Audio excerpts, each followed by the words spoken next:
Empieza la primavera y con ella empieza el nuevo año establecido por su majestad para su pueblo. El primer mes hebreo se llama Aviv, el único mes que tiene nombre en las escrituras. Y este da inicio a las sagradas convocaciones de Israel, empezando con Pesaj a los 14 días del mes de Aviv. Pesaj es la primera fiesta que el Creador, que el dueño de todo, dio a su pueblo. Es el inicio de las celebraciones, el punto de partida. Y como punto de partida tiene que ser excelsa su celebración. Pero alrededor de esta fiesta existen muchos mitos, muchas tradiciones, rituales y mentiras que no permiten que su pueblo la cumpla como lo estableció Yahvé, nuestro Elohim. En este video te explicaremos varios puntos que debes saber sobre esta fiesta anual.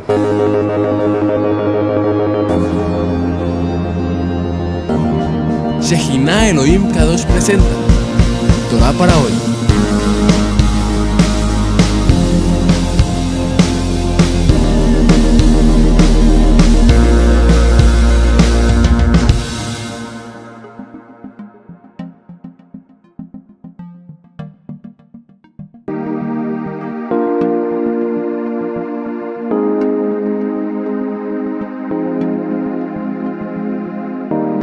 Número 1. ¿Actualmente debemos celebrar las fiestas?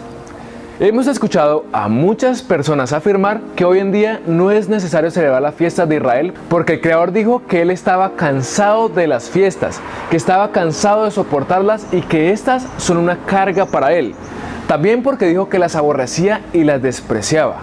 ¿Cómo es que Yahvé aborrece lo que Él mismo ordenó que se tenía que hacer? No tiene el más mínimo sentido que Él ordene a celebrar las fiestas y después diga que no las soporta más. Todo esto tiene una explicación lógica. Él no se está refiriendo a las fiestas que Él dio. Él se refiere a las fiestas adulteradas, tergiversadas y amañadas con costumbres, tradiciones y rituales que no ordenó. Es decir, que su pueblo corrompió las sagradas fiestas que Él dio y las transformó en sus propias fiestas llenas de intereses personales y religiosos. Tomaron lo santo y lo hicieron profano. Amor, vas a la tienda y me traes por favor una libra de arroz, ¿de acuerdo? Bueno, señora. Una libra de arroz. Una libra de arroz. Una libra de avena. Una libra de avena. Una libra de avena. Mami, aquí está la avena que me pediste. ¿Avena? Yo no te pedí avena, Joel. Yo te pedí arroz. Yahvé rechaza las fiestas que el pueblo creó. Él no rechaza sus propias fiestas. Aunque la tradición sea la más linda y se haga hace cientos de años, no quiere decir que esa sea la manera correcta de celebrar. Aunque el ritual lo haya establecido el Papa, pastor o rabino, si no fue establecido por su majestad, no se hace. Hay personas que te van a decir, pero la escritura dice que nadie te juzgue en comida o en bebida o en cuanto a días de fiesta, luna nueva o días de reposo. Las personas que se escudan en este versículo dicen que nadie los puede juzgar por no celebrar las fiestas, los inicios de mes y los días de Shabbat. Pero no tienen en cuenta varias cosas. Shaul estaba escribiendo a los israelitas que estaban en Colosas, una ciudad de Frigia, una antigua región de Asia Menor que ocupaba la mayor parte de la península de Anatolia, en el territorio que actualmente corresponde a Turquía. Es decir, que Colosas era una ciudad gentil donde habitaban pueblos que no eran Israel, pueblos que tenían sus propias celebraciones, costumbres y comidas. Cuando Shaul dice que nadie te juzgue por comida, bebida y celebraciones, no es permitir que te juzguen por no celebrar, sino por celebrar. En Colosas nadie celebraba lo ordenado por su majestad. Obviamente los colosenses no iban a juzgar el no celebrar las fiestas de Israel, sino el celebrarlas. Shaul estaba dando una instrucción de permanencia a los mandamientos. Les dijo que no dejen que nadie los juzgue por celebrar como dice su majestad, porque todas estas son una sombra de lo que ha de venir. Celebrar las fiestas y comer como su majestad dice te va a entrar al conocimiento de los hechos pasados, presentes y futuros. Número 2. ¿Qué significa la palabra Pesaj? Pesaj no traduce Pascua. La palabra Pesaj viene del hebreo pasaj, que traduce brincar, saltar por encima y pasar. Esto en referencia de la plaga de los primogénitos, donde la muerte pasó por cada casa de Egipto y se saltó las casas que tenían la marca del cordero en en sus dinteles. Pesaj es estar del otro lado, en el lado de los que tienen la instrucción para que el malaj de la muerte no entre en nuestras casas. Para que la palabra Pesaj se haga efectiva en la fiesta de Pesaj, hay ciertos requisitos que son perennes en esta celebración. Número 3. ¿Cuál es el día de la celebración? Pesaj inicia el 14º día del primer mes. Existen corrientes religiosas que lo celebran el día 15 del primer mes, pero esto lo hacen con el fin de ocultar al Mashiach Yeshua. Recordemos que las santas convocaciones son una prefiguración de lo que iba a suceder y lo que sucederá con el pueblo de Israel y con Mashiach. Si vamos directamente a las escrituras, en Shemot 12:6 dice que estrictamente Pesaj se celebra entre atardeceres del día 14 del primer mes, es decir, el 14 de Aviv. ¿Qué significa entre atardeceres? Cuando leemos las escrituras debemos tener en cuenta que no fueron escritas para Occidente, que no fueron escritas en español, ni con modismos que conocemos en nuestras culturas. Fueron escritas en Medio Oriente, en hebreo, arameo y griego, con modismos de la época. La tarde en hebreo no es la misma tarde que conocemos en español. Los días para el pueblo de Israel no empiezan a las 12 de la noche como estamos acostumbrados en Occidente y otros continentes. Los días en el pueblo de Israel empiezan entre atardeceres, al terminar una tarde y al empezar la otra. En nuestros países conocemos que la palabra tarde es el tiempo después del mediodía hasta el anochecer, es decir, que más o menos la tarde va entre la 1 de la tarde hasta las 6 de la tarde, dependiendo del país en donde nos encontremos. Después que se oculta el sol, empieza la noche. En hebreo no es así. El tiempo después del mediodía se le conoce como tarde. En hebreo se dice Erev. Por eso saludamos diciendo Erev Tov, buena tarde. El tiempo después de haberse ocultado el sol también es conocido como la tarde. Después de las 6 de la tarde, cuando se empieza a hacer de noche, en Israel también se saluda diciendo Erev Tov, porque esta es otra tarde. Culturalmente no se saluda diciendo Laila Tov, pues esta frase solo se usa para despedirse de noche. Es como decir hasta mañana. En la noche nunca se saluda diciendo Laila Tov. Entendemos que un día hebreo contiene dos tardes, la tarde con la que inicia el día y la tarde con la que finaliza el día. Entre atardeceres significa que se celebra justo cuando se acaba un atardecer y empieza el siguiente. Esto hay que entenderlo muy bien porque existen personas que no conocen los modismos hebraicos con los que fueron escritas las santas instrucciones y celebran como entienden en Occidente, diciendo que la tarde que conocen, la cual va de 1 de la tarde a 6 de la tarde, se divide en dos y celebran en mitad de la tarde occidental y no como dice la escritura. Pesaj inicia justo cuando se acaba el día 13 de Aviv y empieza el día 14 de Aviv, contenida entre la tarde del final del día 13 y el inicio del día 14. Las religiones pueden llegar a confundir a aquellos que realmente quieren celebrar esta fiesta. No es un día de la semana establecido como dice el cristianismo, donde esta fiesta, mal llamada Pascua, cae siempre un domingo. Es imposible que cada año la fiesta de Pesaj caiga el mismo día, ya que nos dieron fecha más no un día. No es como el Shabbat, que todas las semanas cae el mismo día, porque nos dieron el séptimo día de cada semana y no una fecha que haría los días variables. Así como los cumpleaños que, si naciste el 28 de abril, en esa fecha siempre será tu cumpleaños. ¿Siempre será un martes o un viernes? No, ya que los días todos los años cambian. La fecha permanece, pero los días son distintos. Por otro lado, si vas a cualquier fuente en internet, te va a decir que Pesaj se celebra el día 15, porque el judaísmo estableció que la celebración debe ser el 15 de Aviv. Pero una vez más te decimos que en internet se encuentra de todo, bueno, malo, irregular, de todo. Lo mejor que puedes hacer es ir a las Santas Escrituras, que es donde dice realmente lo que se debe hacer y cuál es la fecha que Él escogió para la celebración de esta fiesta. Podemos encontrar la instrucción en las siguientes escrituras. Esta es la mejor fuente. Vaya, pausa el video si es necesario, pero vaya, lea, documéntese, crea lo que dicen las escrituras. Nadie Pero nadie, absolutamente nadie, está por encima de lo que fue dicho por el dueño del pueblo. Nadie es superior a la Torá, por más años que tenga, por más bonito que hable.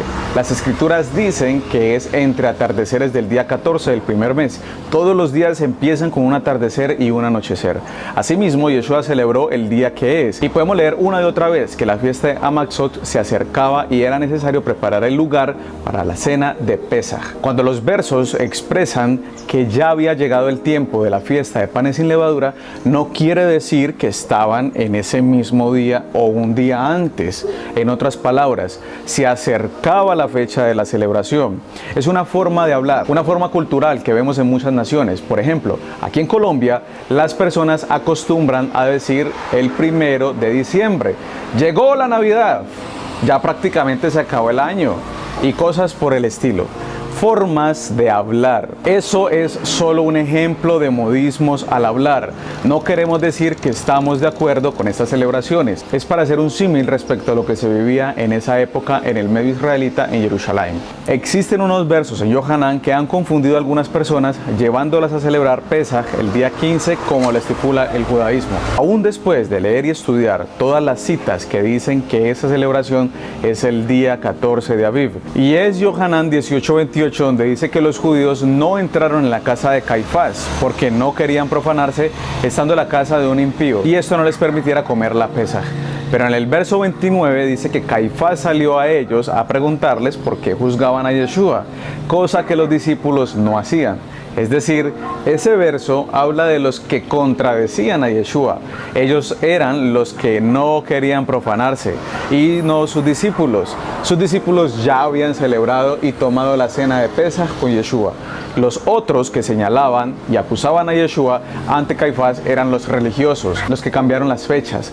Por eso ellos no querían quedar impuros, pues apenas iban a celebrar Pesaj en ese día al caer la tarde. Ese día en la mañana era 14 de Aviv. A Yeshua ya le habían arrestado después de haber realizado el Seder de Pesaj con los suyos. Estaban en la vigilia de Pesaj en el Monte de los Olivos. Por eso los discípulos estaban cargados de sueño. Los que le acusaban entonces iban a celebrar Pesaj el día 15 de Aviv. Desde ese tiempo ya estaban manipuladas las fechas escriturales y Yeshua no celebró lo que ellos celebraban. Él hizo y celebró como la escritura que habla de él dice. Ellos tuvieron que ver con sus propios ojos su propia contradicción con la ejecución en la estaca. ¿Y por qué esta discrepancia entre las fechas establecidas desde un principio y las estipuladas en estos versos? Tenemos que recordar que en ese momento ya las cosas andaban mal en cuanto a la forma de observar y hacer los mandamientos, por la cantidad de pensamientos y mandamientos de hombres que se situaban en esa época, ya que estaban los movimientos de los saduceos, fariseos, esenios y los celotes, que tenían muchas doctrinas que se contradecían entre ellas. Fuera de esto, Israel era gobernada por Roma y todo era un desastre. Los mandamientos habían sido organizados o reestructurados según les parecía. Es por esta razón que ellos celebraban la Pesaj la noche del 15 de Aviv y no como lo estipulaba la Torá, el hacerlo el 14 de Aviv. Yahvé dio instrucciones a seguir. El pueblo las quebrantó haciendo lo que mejor le parecía. Yahvé se desagradó de su mal comportamiento, aborreciendo sus fiestas, sacrificios y días de Shabbat. El pueblo urgentemente necesitaba redención y rectificación.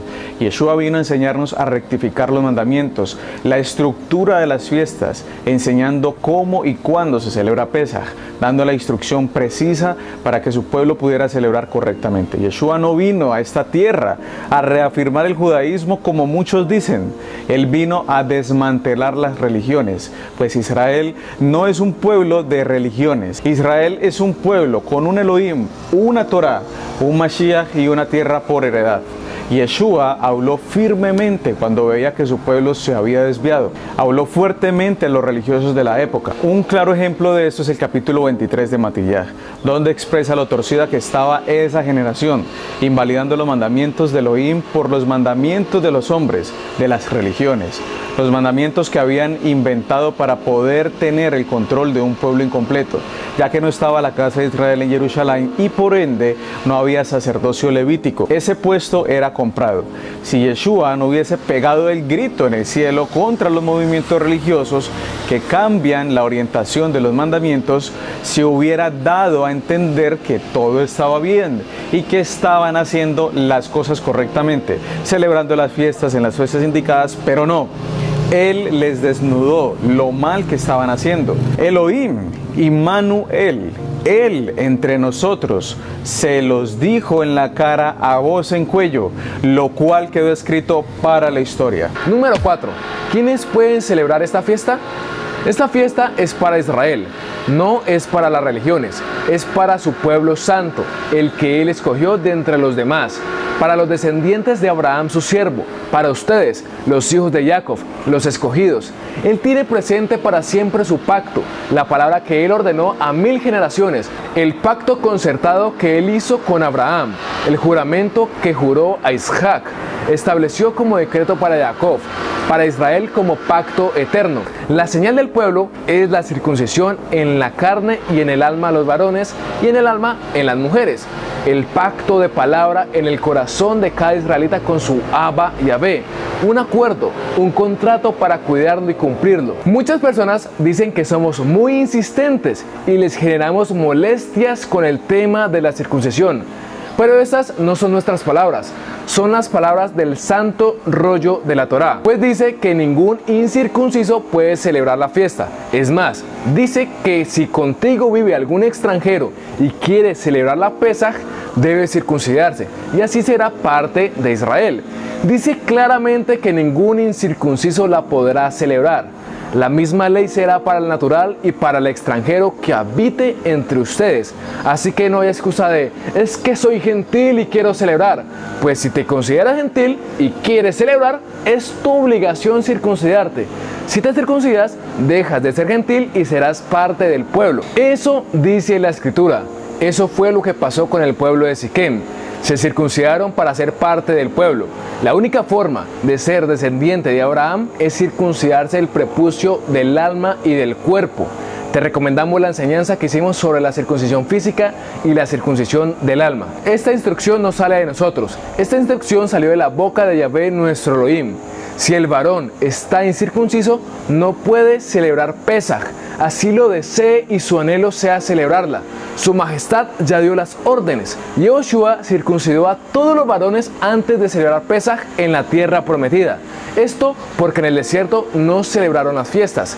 La circuncisión es un requisito para celebrar todas las fiestas, aunque estrictamente no diga en cada fiesta que se debe estar circuncidado. A excepción de Pesaj, es algo lógico, pues en la antigüedad no se iban sumando personas al pueblo de Israel en todo el año, así como ahora que Israel está despertando. Si el pueblo fue circuncidado para Pesaj, automáticamente queda circuncidado para todas las fiestas. Y si nacía un niño en cualquier fecha del año, no tenía problema de entrar a las fiestas porque era circuncidado al 8º día de nacido. Número 5. La señal en los dinteles. Nosotros tenemos el Cordero de Pesaj, Yeshua. Su sangre es puesta en los dinteles de nuestras moradas, de nuestras almas, para que la muerte no nos alcance, quedar libres de morir natural y espiritualmente. La sangre no se aplica a cada momento ni cada que sintamos inseguridades u otras cosas. Es una sola vez y para siempre. Cuando celebras Pesaj sin la instrucción dada por el Creador, ofendes al Creador de los mandamientos y a ti mismo. Yeshua se propició a sí mismo como Cordero para poder liberar a su pueblo. El nombre de Yeshua traduce salvación, sanidad y liberación. Mediante la liberación trajo sanidad. Este Cordero libera nuestro hígado, nuestras entrañas, nuestros órganos, libera el cuerpo de la enfermedad, libera el cuerpo de la putrefacción que genera la muerte y la transgresión a los mandamientos. Liberación y sanidad son los dos dinteles que forman una puerta, la puerta que es Yeshua, la puerta de nuestra alma que es marcada por su sangre que habla mejor que la de Abel. Es una sangre viva, algo real, no para estar cubriéndose con ella como dicen. Es una sola vez, solo en el momento del retorno. No es una oración de fe. Es circuncisión en la carne, la cual se sella con sangre. Pagar el precio. Es circuncisión en el alma. No es tan barato como se ha enseñado en las religiones. No es el facilismo que se ha promulgado y patrocinado. Sanidad y liberación son dos cosas diferentes que forman una sola. Cuando hay liberación, se genera una sanidad. Hay sanidad en el alma, pero también hay sanidad donde está el alma, es decir, nuestra sangre, nuestro cuerpo. Somos liberados de la muerte y la maldición que habíamos traído a nuestras vidas por no haber cumplido los mandamientos. Este cordero de Pesaj, que es Yeshua, es ahora un cordero con nombre. Antes los sacrificios eran por género de pecado y por género de persona, lo cual daba como resultado un sacrificio de ave, vaca, cordero, macho o hembra, pero no tenían nombre como tal. Ahora hay un cordero con nombre, el cual es Yeshua. Número 6. Pesaj es una vigilia. Esta es la única vigilia ordenada por su majestad en toda la escritura. Por eso Yeshua fue a orar con sus discípulos en esa noche. Esta es una fiesta en donde no solo es una vigilia, sino que también no se puede salir del lugar en donde se está celebrando.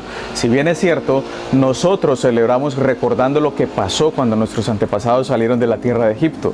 Por ello es prudente tener en cuenta que las fiestas no son simbólicas, son reales. El mandamiento dice que hay que celebrar bien vestidos, con los pies bien calzados y muy atentos, porque en esa noche pasará Él mismo hiriendo de muerte a todos los que no tengan la señal del Cordero en los dinteles de las puertas de sus casas. Celebrando dentro de casa, estamos seguros de la mortandad de los primogénitos que no llevan la señal del pueblo. Número 7.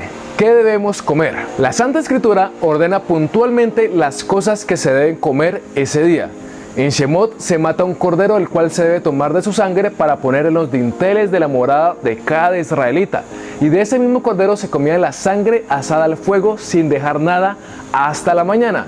De ser así, se debe quemar lo que quede. Como ya hablamos, cuando Mashiach viene y se hace cordero, Él mismo se propició como el cordero definitivo, haciéndolo en la celebración de Pesaj con sus discípulos antes de morir, manifestando su alegría por el suceso que se estaba realizando.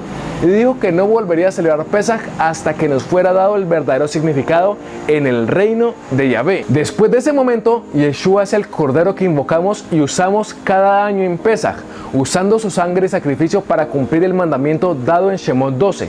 Se ordena también en Shemot 12 apartar el cordero que iba a ser sacrificado el 10º día del primer mes. Yeshua, como cordero de Pesaj, entró a Jerusalén el 10º día del primer mes, en el mes y año de su muerte, es decir, a 4 días de morir como cordero de Pesaj, cumpliendo este requisito. Es por esto, por lo que ahora cuando celebramos Pesaj, no necesitamos un animal, un cordero para derramar su sangre y hacer el sacrificio. Ya tenemos un cordero superior, el cual es permanente. La cena de Pesaj era cordero por el hecho que se debía comer el animal del cual se había usado la sangre.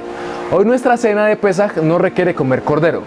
Podemos realizar una comida especial para esa noche, algo exquisito. Puede ser pescado, res o ave, como se desee, recordando que debemos comer solo animales permitidos.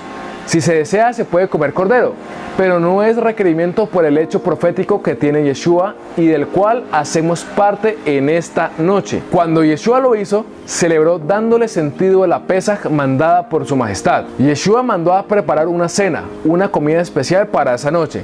La cena no es el vino y el pan. Fue después de haber cenado que invocó el cumplimiento de quién era Él y lo que acontecería después de esa noche. También debemos comer maror y matzá. Maror son hierbas amargas. Se puede usar perejil. Debe ser una hierba, pues se tiende a usar rábano, el cual es amargo, pero no es una hierba. Hay corrientes que dicen que se debe usar agua con sal para remojar las hierbas como algo simbólico del hecho en Mizraim. Pero no practicamos los simbolismos, no somos simbólicos. De ser así, tendríamos un Elohim simbólico, el cual no sería real. La Torá no es de simbolismos, es de cosas reales, hechos concretos. De ser así, nuestra vida sería simbólica y no habría nada real. Las hierbas amargas se acompañan de matzá, conocido como pan sin levadura. Está hecho de trigo y agua. Este es horneado en porciones delgadas. Se hornea rápidamente antes que leude, pues por reacción química, luego que el trigo entra en contacto con el agua, hay un determinado tiempo antes que la mezcla empiece a leudar por sí sola. Por eso el horneado debe ser de inmediato. Te dejamos en la descripción el video donde enseñamos a hacer matzá. Tomamos vino como en todas las santas convocaciones de nuestro Abba, pues es mandamiento alegrarse. No se toma jugo de uva como se ha enseñado. En la antigüedad no había neveras para que se conservaran los alimentos. Además, Solo había cierta época de cosecha de las uvas. Obviamente en la reserva este zumo se fermentaba, lo que genera el licor del vino. Yeshua tomó vino, no tomó jugo de uva en Pesaj. ¿Qué se tomó en las bodas de Canaán? Pues vino, la sangre de las uvas, de la vid. El mandamiento es alegrarse, no embriagarse. Somos soberanos y mayordomos sobre lo que hacemos. Tomamos vino para el disfrute, no para el desastre. Tenemos control. Las cosas no son malas para el mal que se pueden usar. Los sacrificios en la escritura llevan ofrenda de libación. Esta ofrenda es vino con licor. Aclaramos esto porque hay una paranoia en los religiosos de que no se puede tomar ni una gota de licor, pues se cita que una gota de levadura leuda toda la masa. Ellos citan el libro de Gálatas para referirse a que una sola gota de licor nos generaría pecado y esto nos condenaría y nos haría culpables. Pero realmente esta cita no se refiere a esto. ¿Por qué Yahvé ordenó libar en sus ofrendas? ¿Acaso se equivocó? Hay que tener claro que gobernamos como Él gobierna. Ser como Él implica el poder tomar vino y alegrarse delante de Él, cuidando de autorregularnos y saber medirnos. Eso es lo que hace diferente al verdadero pueblo. Yohanan, el inmersor, no tomaba vino, no tomaba de la sangre de la vid, y lo llamaron aburrido. Pero vino Yeshua, que bebía vino y comía, y le decían borracho y comilón, amigo de publicanos y pecadores. Son entonces las hierbas amargas, el matzá, el vino y nuestra cena lo que se debe comer como mandamiento en Pesaj. El resto de cosas que se han inventado es mito, leyenda, mandamiento de hombre, un cuento y simbolismos.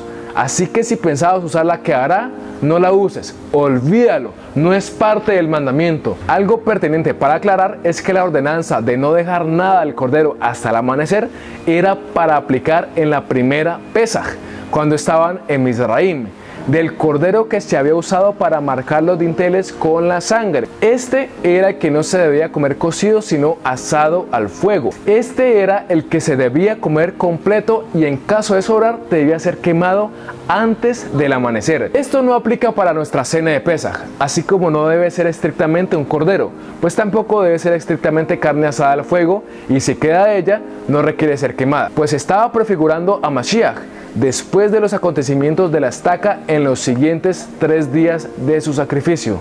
Número 8. ¿Cuántas copas se deben tomar? ¿De dónde sale la tradición de tomar 4 copas de vino en Pesaj? No existe ningún verso en todas las escrituras que denote u ordene tal procedimiento a la hora de celebrar la Pesaj. Todo esto sale de Shemot 6, donde Yahvé expresa en 3 versos lo que haría con su único pueblo a la hora de sacarlos de esclavitud. Pero en ninguna parte dice que se debe beber 4 copas de vino. Esto es una interpretación errónea. Es más, las ordenanzas que fueron dadas para celebrar Pesaj, estando en Mizraim, no mencionan que se debe tomar vino. No se ordenó ni una copa, mucho menos 4. El tomar vino es en memoria de lo que hizo Yeshua al celebrarla en esta tierra con sus discípulos y cómo nos enseñó para tenerlo presente cada año en esta celebración. En Lucas 22:20 dice que Yeshua tomó una copa antes de cenar y otra después de cenar. La primera copa él la toma porque no volverá a beber del fruto de la vid hasta que el reino de Yahvé venga. Y la segunda copa que tomó después de la cena fue para ratificar de nuevo el pacto, ratificado por su sangre que estaba siendo derramada por su pueblo. Él ratifica de nuevo el pacto, ratifica de nuevo el pacto. Ratificar es una palabra que según el diccionario es aprobar o confirmar actos, palabras o escritos, dándolos por valederos y ciertos. Así que Yeshua no vino a hacer un pacto nuevo, porque cuando encontramos en las traducciones que dice esta es la copa que ratifica el nuevo pacto, llegamos a concluir que Yeshua estaba haciendo otro pacto y se rechaza automáticamente el anterior. Pero lo que él dijo fue, vengo a ratificar de nuevo el pacto, es decir, el pacto que las generaciones anteriores rompieron con sus pecados, con las violaciones a la Santa Torá y el rompimiento del contrato matrimonial dado en el monte Sinaí por Yahvé Elohim. Ratificar es poner un edicto que dice que todo lo anterior vuelve a su estado natural, como debe ser. Solo hay un pacto el que siempre ha habido, el único que se dio. No hay ni Viejo ni Nuevo Testamento, ni Viejo ni Nuevo Pacto. Lo que se conoce por el nombre de Brit Hadashah no son las escrituras de los discípulos de Yeshua. Es el pacto que ha de venir cuando nadie enseña a nadie. Cuando yo no esté haciendo esto, enseñándoles a ustedes, ni el Moriahel. Cuando desde el más chico hasta el más grande conozcan de Yahvé Elohim. En ese tiempo, la Torah será puesta en nuestras mentes y grabada en nuestros corazones. El tiempo de un nuevo pacto aún no ha llegado. Y Yeshua ratificó de nuevo el pacto que se había olvidado en medio de tradiciones y religiones. Y Yeshua trajo el retoño de lo que se había olvidado. Él generó que el primer pacto retoñara para nosotros poderlo cumplir y retoñar. En hebreo esto es Brit Zemach. Si no es ratificado de nuevo el pacto en nosotros, en mí, jamás podré conocer el nuevo pacto que será después en el tiempo venidero de la eternidad. Por lo cual, en memoria de Yeshua, como él hizo, tomamos 2 copas de vino en esa noche, una antes de cenar y una después de la cena, leyendo las escrituras relacionadas con este asunto. Algunas versiones dicen en Lucas 22:20 que Yeshua tomó una tercera copa, pero realmente si haces la cuenta, él toma una antes de cenar y otra después de cenar, haciendo la bendición en cada una por cosas específicas y proféticas. Al ir al hebreo y al griego, se encuentra que en este verso dice que él tomó la copa después de haber cenado, pero no enumera la copa como una tercera. De igual forma, la primera copa no la enumera. Dice que él tomó la copa y se pronunció. Al leer todo el contexto, se encuentra una secuencia en las copas tomadas, una antes y otra después, por lo cual se concluye que fueron 2 copas, cosa que hacemos en la noche de Pesaj. Número 9. ¿Qué más se hace esta noche? En medio de la celebración de Pesaj nos lavamos los pies unos a los otros. Si es una congregación, se hace del superior o dirigente principal a los subdirigentes y los subdirigentes al resto de los varones que se encuentran en el lugar. Recordemos que Yeshua lavó los pies de sus discípulos. Esto se hace lavando con agua y secando con una toalla. Es literal, Yeshua nos dio este ejemplo para hacerlo en la noche de Pesaj. Pues venimos a servir a nuestro prójimo y no a ser servidos. Es para denotar que estamos al servicio de los demás, de que nos lavamos los pies corrigiéndonos y cuidándonos las espaldas, cuidando que mi prójimo no vaya a tomar un mal paso, ayudándonos los unos a los otros. Es un mandamiento. Al llegar la mañana nos podemos dirigir a nuestras casas, si es que hemos celebrado en la congregación. Ese día continúa siendo Pesaj hasta que caiga el sol, pero no es Shabbat, es Mikra Kodesh. Te recomendamos el video de la cuenta del Homer en donde explicamos qué es un Mikra Kodesh y la diferencia entre Mikra Kodesh, Shabbat y Shabbatón. Por ningún lado dice que Pesaj es un Shabbat.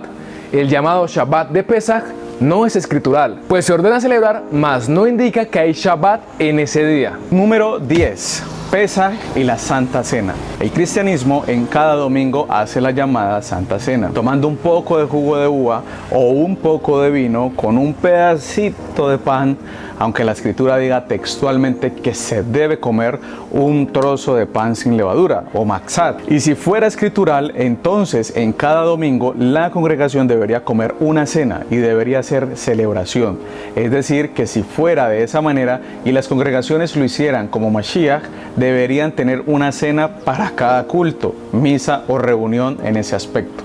Lo otro es que la celebración tiene implícito una cena, no un almuerzo. Es decir, que si también tuvieran la razón desde las escrituras, tendrían que celebrar en la noche en que empieza el día para ellos, es decir, a las 12 de la noche del domingo. Cuando Yeshua dijo, cada vez que coman y beban de esto, háganlo en memoria mía, no se refería a hacerlo en memoria de él cada 8 días domingo, o cada último domingo del mes, o cada segundo domingo del mes.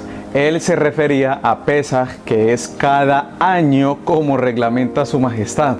Él habló a sus discípulos, a un verdadero pueblo que entiende las fiestas, no a los que ni siquiera le llaman por su verdadero nombre, llamándolo Pascua. Esta tradición del cristianismo de comer pan con vino en cada celebración ha tomado protagonismo en las raíces hebreas, solo que estos no toman la Santa Cena el domingo, sino en cada Shabbat.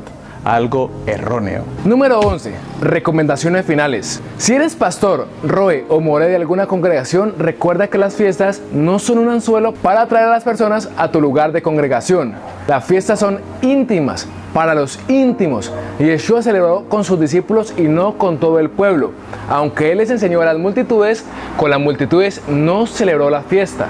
Sigue los pasos del maestro de maestros. Hemos visto todo acerca de Pesaj, las verdades, las mentiras, los mitos, las tradiciones, el por qué, el cómo, las contradicciones que se han generado y todo acerca de esta fiesta que es la primera del año, la puerta de entrada. Hacerla en perfección da como resultado poder celebrar el resto de las fiestas bien y que sean aceptadas por Yahvé, pues cuando se celebran mal, Él no las recibe y le generan asco, desprecio, se harta y las aborrece. Es verídico que la casa de Efraín o la casa de Israel está despertando en medio de los 5 continentes, que ya nos estamos dando cuenta que somos Israel, somos 12 tribus, pero aún así hay personas que no quieren soltar del todo las religiones y quieren hacer todo por los lados. De a poquitos existen movimientos cristianos que mueven a toda su iglesia a celebrar las fiestas, así, sin más, sin conocimiento. Llegan a decir que la celebran porque eso trae bendición o porque es bonito y cosas por el estilo, sin tener en cuenta los mandamientos obligatorios para poder celebrar las santas convocaciones. Esto no es un juego, no es celebrar por celebrar. Muchos llegan a decir que no seamos tan exagerados, que no hay penalidad para el que celebra fiestas, que antes es mucho mejor, que Él entiende mi corazón y sabe que lo hago con todo el amor por Israel. Recordemos lo que le sucedió a Usa, el siervo del rey David. Por no dejar caer el arca del pacto, la tocó y la furia de Yahvé se encendió contra él, pues era indigno de tocar algo que solo había sido establecido para el sacerdocio. Recordemos también a los hijos de Aarón, cuando ofrecieron incienso y fue tomado como fuego extraño para Yahvé, el cual los mató en su presencia. Aunque ellos podían hacer ese oficio por ser levitas y tener el rango de sacerdotes de Yahvé, ofrecieron este incienso en mal estado, ya que Yahvé no les había ordenado que lo hicieran. Por más rango que tengas, por más títulos que tengas de alguna religión o de alguna doctrina, no importa si eres pastor primario, secundario, el líder de este u otro movimiento, existen reglas establecidas para poder celebrar las fiestas. Las fiestas no fueron ordenadas para las religiones, fueron ordenadas para las 12 tribus de Israel. Recuerda, hay caminos que al hombre le parecen derechos, pero al final este camino es de muerte. No todo es por obtener ganancias y bendición. Ojo, el querer hacer las cosas a la ligera solo porque está de moda. Recuerda lo que le sucedió a Giesi, el siervo del profeta Elisha, por querer tener ganancias adicionales por los milagros que el profeta de Elohim hacía, su cuerpo y el de sus generaciones le fue llenado de lepra. Tenemos que seguir estrictamente lo que dice la Torá sobre las fiestas. Cada mandamiento, por pequeño que parezca, tiene que ser cumplido. El que aparta su oído para no hacer la Torá, su oración es abominable. Y no solo su oración, si así enseña a otros, caerá en el mismo hueco. Pues el que enseña mal algún mandamiento, por pequeño que sea, es inexistente en el reino de los cielos. No es pequeña la persona como han traducido en algunas versiones. Es inexistente el que enseñe mal un mandamiento, por pequeño que sea. Es imposible que la persona que no está circuncidada de su prepucio y de su alma celebre las fiestas. Ningún mandamiento pasará a la Torá. Primero se termina el cielo y la tierra antes que se acabe la Torá. Yeshua lo dijo. Así que, si no haces los mandamientos, si no estás circuncidado y no cumples con los requisitos que dice Yahvé, ni se te ocurra ir a celebrar Pesaj. Eso sería despreciar la sangre del Cordero de Yeshua y tomar por inmunda la sangre del pacto, cosa que trae muerte, enfermedad y ruina. Tienes una segunda oportunidad, la cual tiene por nombre Pesaj Sheni, que literalmente significa segunda Pesaj. Es un mandamiento y oportunidad para los que no puedan celebrar la Pesaj en Aviv, por cuestión de estar lejos del lugar donde lo celebraría, por un viaje inminente o de urgencia, o por estar impuro por causa de muerto.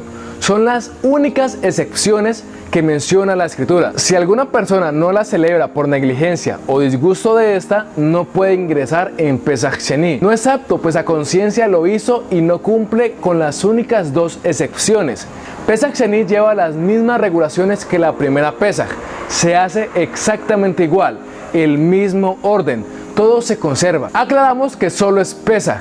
No significa que también incluya celebrar panes sin levadura y bikurim después de Pesach Sheni, mucho menos la cuenta del Omer.